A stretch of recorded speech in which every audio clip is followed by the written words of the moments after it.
Assalamualaikum warahmatullahi wabarakatuh. Ini pengajian pertama kita di bulan Ramadan ya. Kitabnya tebal-tebal nih.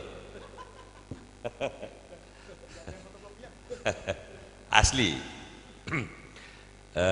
Kalau Anda sering membaca Kopingho, Fukuyama ini Frank Fukuyama, itu bisa disebut Sintong.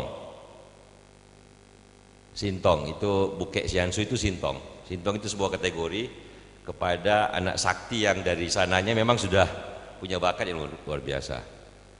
Jadi buku ini sekali lagi dia sudah menulis, ini buku yang ketujuh kalau nggak salah. Jadi buku pertama The End of History itu jadi kontroversi dan menjadi canon dalam memahami atau mencoba mengerti kenapa perang dingin kemarin berakhir. Apa sih pendorongnya, kenapa? Bagaimana kita membaca peristiwa besar yang terbesar dalam sejarah manusia saat itu gitu. Tahun 91, 92, 91 artikelnya ditulis kalau nggak salah, kemudian bukunya terbit 3 tahun kemudian. Itu salah satu canon dalam political science, saya kira juga dalam ilmu-ilmu sosial umumnya. Kemudian setelah itu dia menulis lagi beberapa buku, termasuk buku tentang biologi, hasil penelitian mutakhir diterapkan dalam ilmu sosial, kemudian state building, kemudian juga America at the Crossroads. Jadi minatnya sangat luas, dan dalam hal tertentu buku-buku tersebut adalah proses perjalanan Fukuyama yang puncaknya adalah The Origin of Political Order.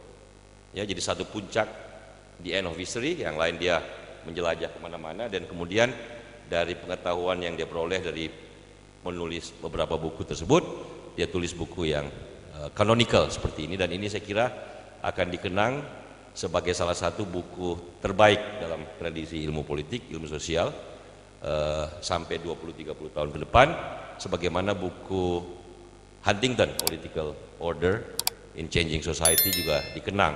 Bahkan buku ini jauh melampaui buku Huntington, baik dalam kualitasnya saya kira maupun dalam ambisinya. Karena ini buku berambisi menjelaskan perkembangan masyarakat politik sejak zaman pre-modern. Jadi kurang lebih cakupan waktunya 50.000 tahun sejak munculnya pre-human history. Nah, ini ajaib. Cara bergurunya pun agak ajaib. Dia masuk di Cornell University, belajar comparative literature. Jadi seniman, pada tokoh seniman, memang tokohnya yang salah satu yang terbaik di Amerika, Alan Bloom. Dia agak bosen, aduh apa-apaan ini terlalu banyak seninya. Dia balik ke Perancis, belajar filsafat seninya sekalian. Sama orang-orang yang juga menjadi tokoh dekonstruksionisme waktu itu, termasuk Roland Barthes ya.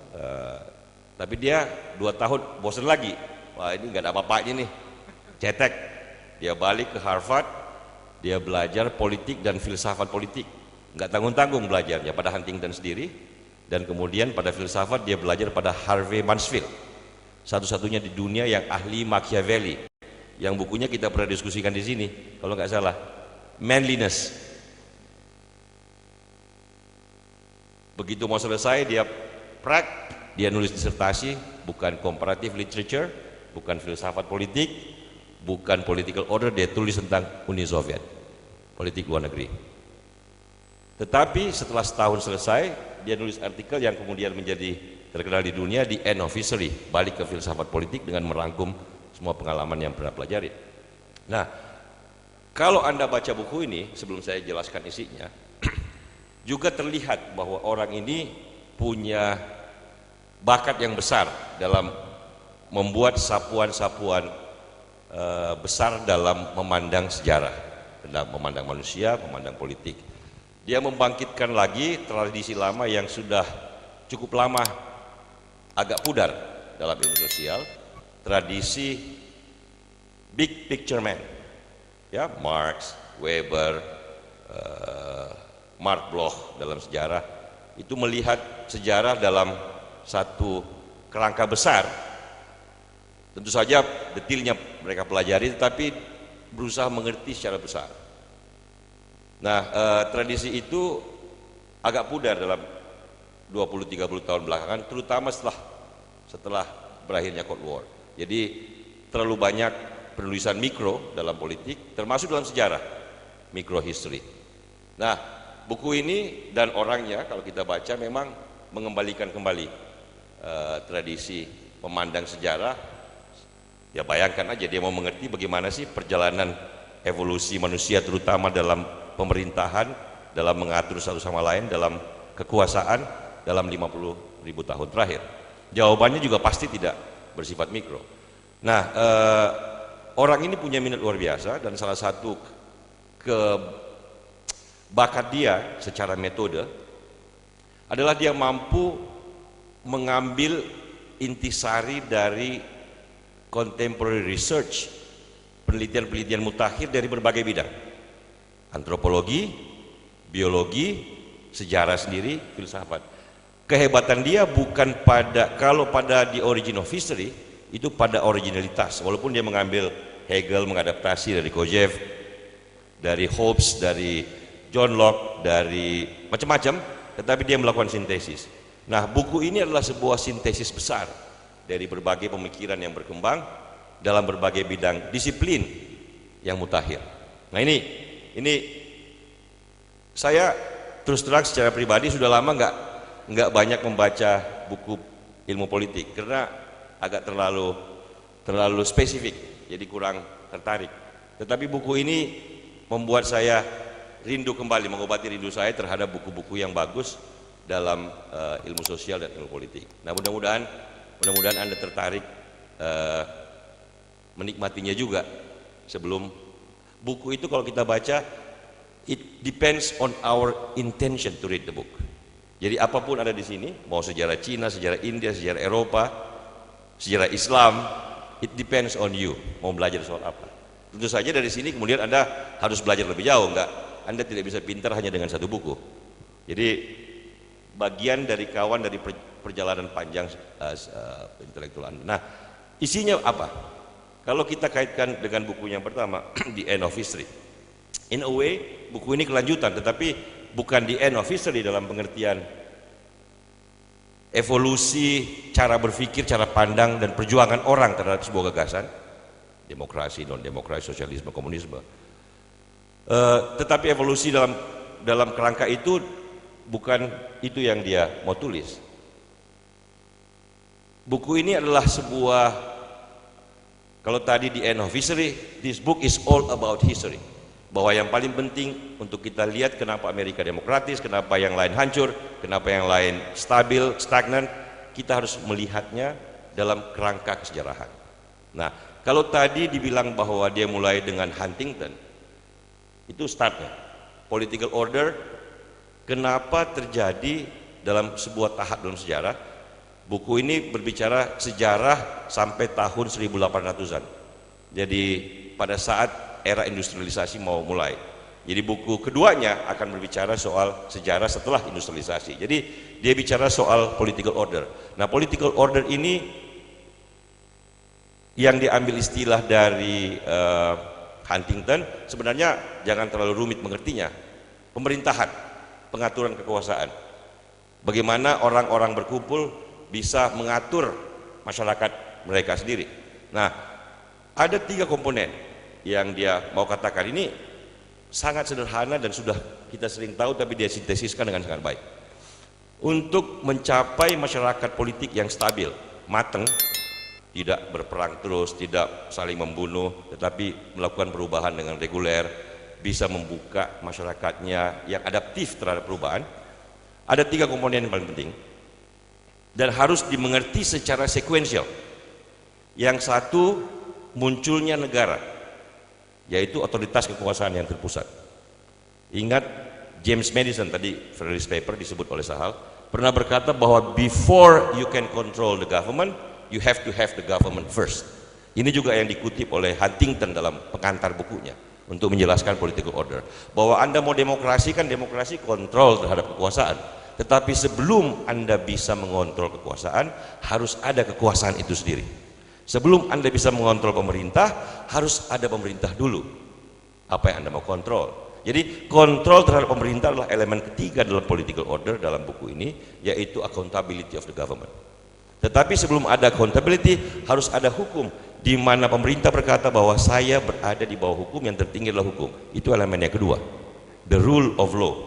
Tetapi elemen yang pertamanya, sebelum ada hukum, sebelum ada accountability, you've got to have the government, you've got to have the power, you have to have central authority with bureaucracy. Itulah nanti yang ditempatkan berada di bawah hukum dan kemudian bisa dikontrol oleh masyarakat.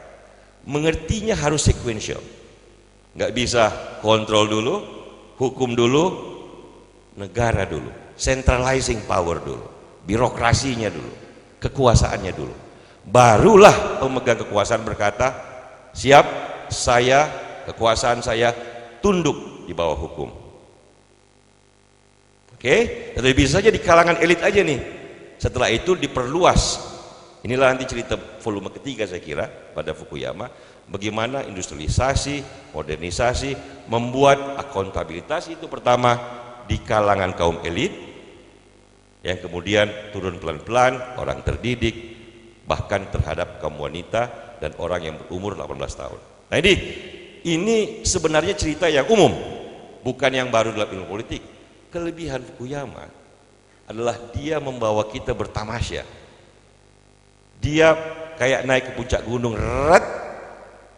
di puncak gunung dia bilang, hey bos, kita lihat sejarah, 3 elemen, centralization of power, modern state, lahirnya negara modern, birokrasi modern, rule of law, di mana penguasa negara itu tunduk dari bawah hukum, kemudian mereka bisa terbuka dikontrol oleh masyarakat umum. Kita lihat dalam sejarah sejak 50.000 tahun apa yang terjadi, bagaimana mereka berjalan. Nah, disinilah Fukuyama jadi menarik. Kalau yang tadi, besok pagi pun saya bisa ceritakan versi lainnya yang sama bagusnya. Tetapi saya tidak mampu membuat buku yang setebal ini dengan jalinan cerita itu menarik. Dari puncak gunung saya mulai. Oke, kita harus mengerti bagaimana, di mana, kenapa bisa muncul negara modern. Kalau tidak muncul negara modern, kita nggak akan sampai bentuk masyarakat seperti sekarang ini. Nah, kalau Anda student of history, biasanya kalau Anda mulai bertanya sejarah modern, dari mana munculnya, bagaimana munculnya, buku sejarah umumnya mulai dengan Greco-Roman Empire. Oke, dari situ dia masuk abad gelap, abad pertengahan, masuk revolusi Inggris, macam-macam. Dia balik semua no, kita harus lihat di Cina. Julius Caesar, Aristotle, Plato, dia berada di peralihan milenium. Oke, dari 40 tahun sebelum Masehi ke 160 tahun setelah Masehi. No, Qing Dynasty in China, di Cina. Qin, tulisannya Qin, bahasanya Qin Dynasty. Itu sudah melakukan sentralisasi kekuasaan 200 tahun sebelum Masehi. Pertama, berani sekali yang berkata, negara modern nggak muncul pada zaman industri. Negara modern dalam pengertian munculnya birokrasi modern, dia muncul pertama kali di Cina. Nah, bagaimana dia menjelaskan ini? Dari mana dia menarik? Orang seperti Fukuyama kan begini. Dia bertanya, menjelaskan dulu nih, ini balik ke tradisi the end of history. Negara modern, dia pembentukan negara ini juga ada Hegelnya nih. Hegel kan kalau Anda baca bukunya tentang perkembangan masyarakat unit terkecil keluarga. Oke, dari kontradiksi dan pertumbuhan alamiah dalam keluarga, orang masuk ke masyarakat sipil. Tetapi dalam masyarakat sipil ada konflik, ada perbedaan pendapat segala macam yang harus berkembang, ditengahi, diantarai, dimoderasi oleh negara. Negaralah the end point of evolution of the society dalam pengertian Hegelian. Tapi kan Hegel cuman itu aja namanya filosofi. Tapi Fukuyama bertanya, dia lihat penelitian modern, apa sih yang membuat orang cenderung berkumpul dan kenapa dia berkumpul dalam sejarah. Di sini dia masuk ke prehistory, dia melihat secara biologi bahwa ada 2 impuls dasar manusia. Yang satu kin selection, kita cenderung menolong sejak zaman purba. Dia contohkan di Papua Nugini ya. Ini dia sampai ke Papua Nugini. Dia lihat masyarakat tribal di sana punya satu karakteristik yang sama juga kalau kita pelajari masyarakat tribal di Eropa dan di mana-mana. Setiap keluarga kecil yang bersaudara, yang berdekatan dengan sepupu itu saling akrab. Tetapi mereka ganas terhadap mereka yang bukan sepupu, bukan saudara. Oke? Satu tendensi, kin selection. Yang kedua, oh kalau orang baik sama kita, kita akan juga ikut baik. Di mana-mana, orang bantu kita, kita akan senyum. Reciprocal altruism. Dua prinsip ini bukan Hobbes, bukan Rousseau, tapi biologi modern. Oke, jadi di semua masyarakat tribal inilah yang selalu ada kin selection.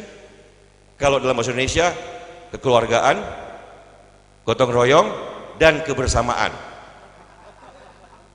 Lalu apa dong? Reciprocal altruism ya kebersamaan, kin selection ya semangat kekeluargaan.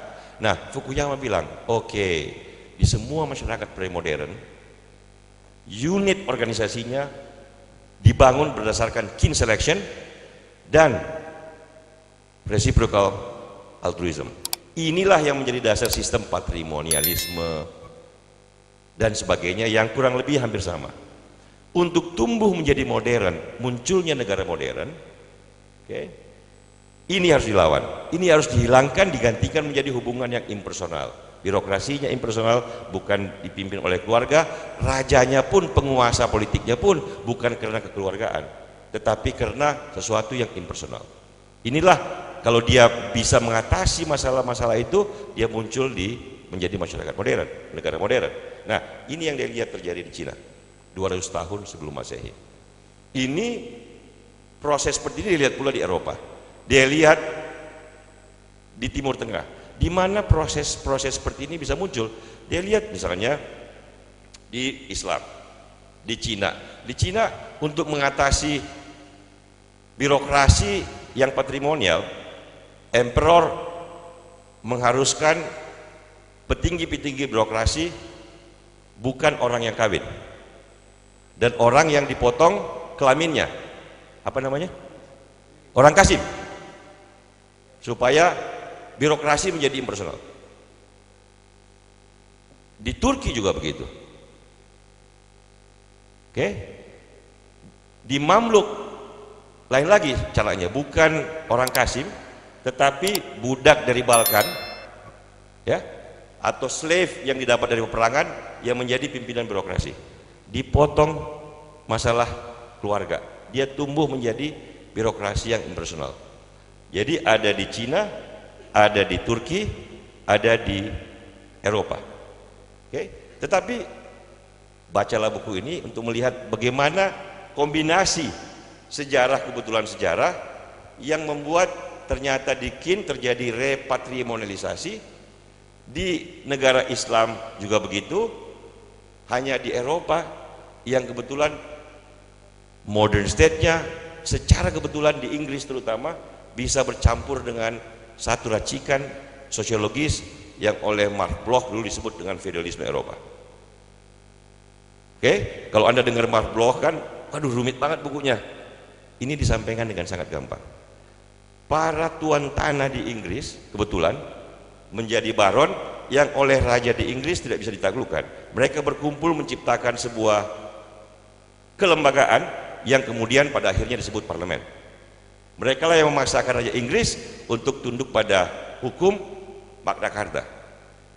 Oke, nah cerita seperti ini sangat kaya dengan contoh-contoh sejarah dalam buku Fukuyama. Salah satu contoh yang menarik kalau Anda baca hal ini bagi orang yang belajar agama sangat bagus, bahwa agama dalam pembentukan tradisi rule of law sangat penting. Islam, Buddha, Konfusianisme, dan Kristen. Kristen waktu itu masih Katolik. Bagaimana karakteristik kombinasi pelembagaan agama-agama ini di dalam masyarakat mereka masing-masing mempengaruhi interaksi antara munculnya negara modern dan munculnya the rule of law. Salah satu yang diberikan di sini bahwa Katolik, ternyata gereja Katolik sangat penting dalam proses pembentukan pelembagaan political order di Eropa, di mana Islam, Konfusianisme, Buddhism agak berbeda di Cina, di Timur Tengah, dan di India. Cerita ini pasti sering Anda dengar. Tetapi dibahas dan diberikan contoh dengan menarik oleh orang seperti Fukuyama, inilah nilai lebih buku ini. Jadi dengan membaca buku ini kita punya kerangka kesejarahan yang besar, melihat bagaimana proses sejarah yang panjang yang sampai sekarang Anda lihat parlemen, the rule of law. Sekarang kan semua orang bicara, kalau bicara demokratisasi apa sih? The rule of law. Kalau SBY paling suka sebut kata akuntabilitas. Dia nggak ngerti bagaimana sejarahnya akuntabilitas. Dia ngomong aja accountability. Nah, buku ini memberikan begitu banyak historical example, kombinasi dari tiga: modern state, centralization of power; the rule of law, di mana negara power ini yang desentralisasi tunduk di bawah hukum, dan kemudian bagaimana masyarakat dibuka kesempatan untuk melakukan kontrol sehingga membuat hukum itu sendiri dan penguasanya accountable. Historical approach to modern political understanding. Inilah Fukuyama. Jadi kalau Anda tanya saya, karena saya sukanya filosofi, barangkali dari segi kepuasan pribadi, saya lebih senang membaca The End of History, karena itu kan kaya dengan para filosof yang susah-susah dimudahkan pengertiannya. Orang pintar seperti Fukuyama memang tahu bahwa orang pintar itu mempermudah persoalan yang sulit, dan orang tidak terlalu pintar mempersulit persoalan yang mudah. Jadi kalau kita baca The End of History, kita bertamasya juga. Thomas Hobbes, John Locke, Rousseau, ini kan kalau Anda baca langsung Leviathan, bukunya Thomas Hobbes, untuk mengertinya dari A sampai Z Anda harus bolak-balik dari tengah, baca kemudian ke belakang, baru ke depan lagi. Oleh Fukuyama dengan sapuan-sapuan yang erudit, kita mengerti dengan gampang. Nah, ini juga begitu. Kalau Anda baca Max Weber, saya jamin kalau baca pertama bukan cuma bosan tapi tidur atau nggak ngerti. Fukuyama lebih dari Weber dalam pengertian bahwa baik ambisi teoretiknya lebih panjang, 50.000 tahun prehistory, tetapi juga cara penulisannya kayak Anda baca kolom Tempo, enak dibaca dan perlu. Cuma isinya beda dengan kolom Tempo. Ya kan, banyak kolom kan tanpa isi, enak dibaca aja. Kalau ini memang enak dibaca dan berisi. Nah, buku ini tentu saja disusul oleh volume kedua ya. Volume kedua kemudian membawa kita pasti akan lebih mengerti bagaimana hubungan antara political order ini dengan pembangunan ekonomi, globalisasi, munculnya teknologi. Saya kira dia akan ke sana. Oke? Tetapi buku ini memberikan kita kerangka dari mana globalisasi itu, demokrasi modern ini, sekularisme modern ini berasal. Ini judulnya aja asik nih, The Church Become the State, and then judul yang berikutnya The State Become the Church. Ini ada hubungan timbal balik. Ulil, Lutfi yang mendalami agama Islam atau agama lain, hal agama Yahudi, harus membaca buku ini dengan baik. Di sini tidak diberikan telaah tekstual dari kitab-kitab, tetapi bagaimana kitab dalam ajarannya dilembagakan, terlembagakan, dan berinteraksi dengan lembaga lain. Centralization of power, accountability process. Disinilah bagusnya kita membaca Fukuyama. Jadi maaf kalau saya agak sedikit berlama-lama, tapi mungkin kalau kita dialog akan lebih jelas. Tapi bagi saya, dan saya kira akan dibuktikan oleh proses perjalanan ilmu politik, ini Lil menjadi canon. Saya barusan tulis email ke Pak Bill, kan dia nggak pernah suka Fukuyama. Pak Bill, you have to read Political Order. You have to assign it to your class, karena dia punya kelas untuk pembangunan politik. Buku dasarnya ya Huntington, kan dia pemuja Huntington.